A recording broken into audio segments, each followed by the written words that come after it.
Let the scriptures speak for themselves. Yeah, I'd love to hear your thoughts. I've got Sinaiticus pulled up, and as I mentioned, you talk about this replacement page. It's quite clear from this picture, but could you speak a little bit on that and talk about the letters per column in these replacement pages? Even though if you pick up a UBS textual apparatus and look through the textual apparatus in all its detail, or in the Nestle Island textual apparatus, I don't think you will see any acknowledgement that this page of the manuscript is a replacement page. In other words, the main copyist, the one who's writing the pages that come before this and come after it, he's not the one who is responsible for this 4-page page or folio. It was somebody else. Probably the supervisor or the Diothotes has the guy who proofreads the manuscript. Okay. He comes to what the main scribe had made on these 4 pages, and somewhere in those 4 pages there's something that makes him say, "Ay, we got to redo this." And so the task of redoing those 4 pages falls to him. What's probably happened is, as much as people would assume it's got something to do with the ending of Mark, it looks more like it has something to do with the text of Luke, just because of the way it comes out with the amount of letters per column when you actually go through the trouble of counting how many letters per column there are. Because on the pages of Luke, the text is drastically condensed. I mean, the letters are compressed, so the copyist is able to fit more letters onto each line, and he does this consistently throughout Luke, which would imply that what the main copyist did was leave something out. And so now the proofreader, the corrector, has to write on the same amount of space the amount of text that was already there, plus the amount that the main scribe accidentally left out. So when you look at that text in Luke, all those columns are stuffed. They're cramped. It's crowded like sardine letters. Yeah, what I'm seeing here is the ending of Mark. It's around the 600s, and then Mark. That's Mark 14. Mark 15's in the 500s and very, very low 600s, and then with the transition to Mark to Luke, we've got 500 letters, and then 37 with the ending of that column, and then Luke starting on the next page, which is common for books, but we didn't see that in Vaticanus. Now we're looking at Sinaiticus, and it's more of a normal where it ends in one column and they start the next column. And we've got 681, 670, then 700, 680. Like I said, the letter per line is significantly increased compared to, say, Mark 15 in the 500s. Yeah, and this requires thinking, but what I think happened is when the proofreader is redoing these pages, he realizes the challenge is going to be the text of Luke. That's where the mistakes were made. That's where the hard part of fitting everything in is going to be. After he does the work of making sure that the end of Luke on the pages that he's making will interlock smoothly with the next page that the main scribe has made, then he goes back to write the text of Mark, because no problem, that the hard part is in Luke. But as he's writing Mark, he forgets what he's doing and just kind of instinctively starts to write in compressed lettering again. If you look at those numbers, you'll see that in the third column, after you get along a little bit, it all of a sudden shoots back up. Yeah, in the ending of Mark, or we have 680? Right before Mark 16 starts. Yeah. Okay. Yeah, the 600s, right? We've got 592, then 593, then 604, 605. I wish I had it in front of me. Is there any way you can put the slide in front of me? I don't know that there is. So we've got Mark 14, 54. We've got 630, 650, 640, and then 700.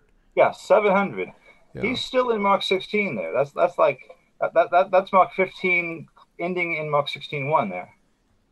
Yeah, that's I think the ending of 14 going to 15, and then towards in Mark 15 going to 16, we've got 590, 590, 600, 600, and then. Say that again. I'm sorry. I don't have a slide in front of me. Oh no, you're fine. So we've got Mark 15. In those 4 columns, we've got 592, 593, 604, 605, and then in the bottom left corner, that 4-column block, we have 550. So it's gone down, and then the 37, the ending of that, and then 680. Could you just read me the numbers of column per column? Yeah, starting from the beginning. Yeah.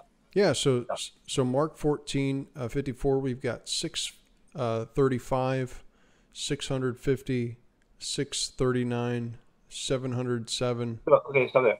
There. Okay. The 700 there, that's before the end of Mark. He's still in Mark 15 as of writing that.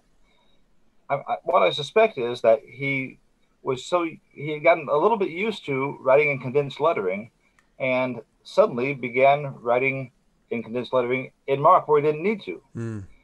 But then as he goes down, and also writes in chapter 16, verse 1, he makes a mistake. This is the corrector who makes a mistake. He absolutely omits most of Mark 16, verse 1. Then he needs to think. Then he comes to his senses and says, "Wait a minute, what am I doing? I'm condensing stuff I don't need to condense."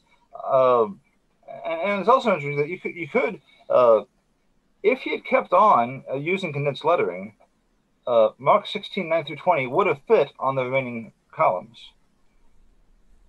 But he gets to the point at the end of that column, and he realizes, oops. Now, when he turns the page, he needs to stretch out his lettering, or else he's going to leave a blank column. Well, this scribe, the Diothotes, he doesn't want to leave a blank column. He wants to make sure there's not a blank column. And so, after writing Luke's text, in order to avoid leaving a blank column before he comes to the text of Luke, he stretches out his lettering. That's why even though he, on average, he writes 600, 630 letters per column. In the next column, he's really stretching out his letters, and it comes to a total of, what is it, 552? Yeah, that's correct. Yeah. And the reason why he's writing out these letters so stretched out in such expanded form, at one point he even uncontracts the name of Jesus, which scribes usually they would contract the name of Jesus. It was a sacred name. But for this purpose, he stretches out the name of Jesus, so he'll have more space used. So he'll have letters to put at the top of the next column, and thus he reaches the top of the next column with more letters to write. Although if he wrote at his normal rate, he would have come to the end of that column and left the next column blank.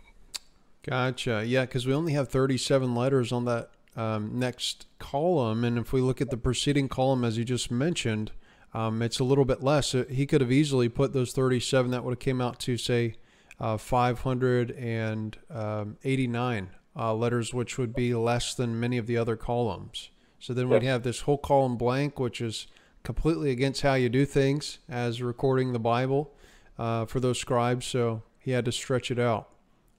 Yeah. So the Diothotes, he realizes because of the mistake he's made, he's gonna end up with less space than he thought he would have because of he's writing this out.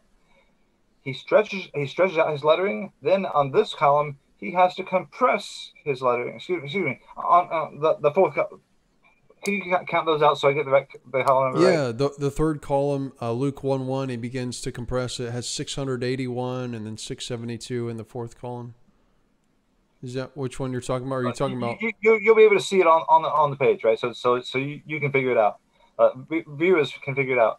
But you can see that on this column, before the column where Mark ends, he's stretched out his lettering. Then he puts the letters he's conserved, he then puts at the top of there, and that's why we don't see a blank column in Sinaiticus. So he's clearly thinking about how he should end the Gospel of Mark, and this question is on his mind. Why does he want to make sure that he doesn't have a blank column?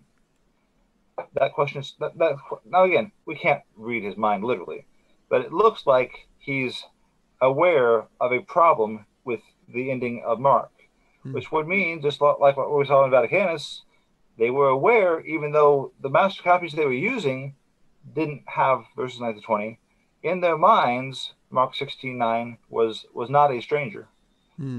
Yeah. No, I think you're absolutely right, James. And I think, like I said, what stood out to me is what's often cited as either a complete rejection or a complete lack of knowledge of the longer ending. I don't see that when I look at these pages. Like you said, we can't read the minds of the scribes, and they didn't give us a note to say why they were doing what they were doing. Boy, that would have been helpful. But we can infer that it seems they were both aware of this longer ending. So to completely write it off as these two having no bearing on that, I think is a bit of a stretch. One more thing to point out with Sinaiticus. If you go to the Codex Sinaiticus website and zoom in on the Coronis, the fancy design work there at the end of Mark 16:8, it's much more emphatic than the copyist average Coronis. It uses two colors. It fills an entire line. These are things that he didn't normally do. Right, there's some green in there. I think I remember seeing that, right? It's an elaborate decoration in there. I don't recall any green, but okay. definitely it might look like green depending on your computer settings. But definitely a combination of red and his normal ink. Okay, gotcha. Maybe thinking of something else, but yeah. Speaking of those designs, at the end of one of the Mosaic books, I think it's Deuteronomy, if you compare the decorative designs of the copyist of Vaticanus in the Mosaic books and this design, they're very similar. I think it's been described by Millen and Skeet. If it doesn't imply identity of scribes, then at least it involves the identity of the same school of thought. Right. For both of these manuscripts, they received the same training at the same place. That was the idea. To leave the longer ending of Mark out and try and fill that in. Is that what you're saying?